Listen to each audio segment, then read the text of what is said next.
If there were ever any film to experience in a theater, this might be it. I'm Eric Adol. I'm the supervising sound editor and sound designer of A Quiet Place Part 2.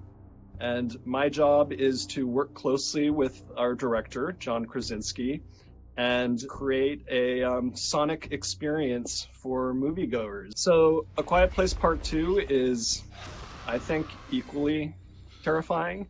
In the first film, we kind of, one of the hardest things to do was kind of create the logic of the whole film. What sound is too loud? And in Part 2, we took that logic and then ran with it a bit further. And then, of course, at the end of the process, it all comes together in the final mix. And Brandon Proctor was the sole re-recording mixer. That basically means I take all the sounds, it could be dialogue, music, and effects, put them together and mix them together in a way that helps tell the story of the film and doesn't distract the viewer from the film. Eric and I would jump back and forth on dialogue and music and effects Pro Tools machines. It just felt very organic how we're just, working on the project. So in both movies, the only times we go into complete digital silence is when Regan, again played by Millicent Simmons, when she has her cochlear implant turned off.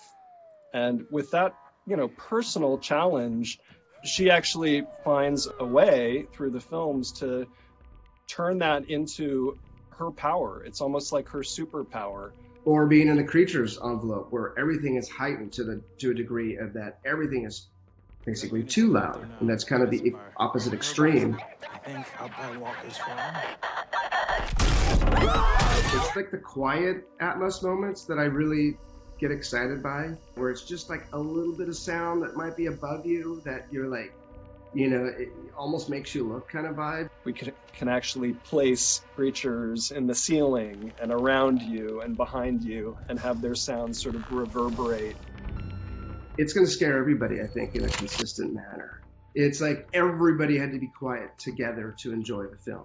You get that full dynamic experience from holding your breath silence to when things get big. So yeah, brace yourself for a few jump moments.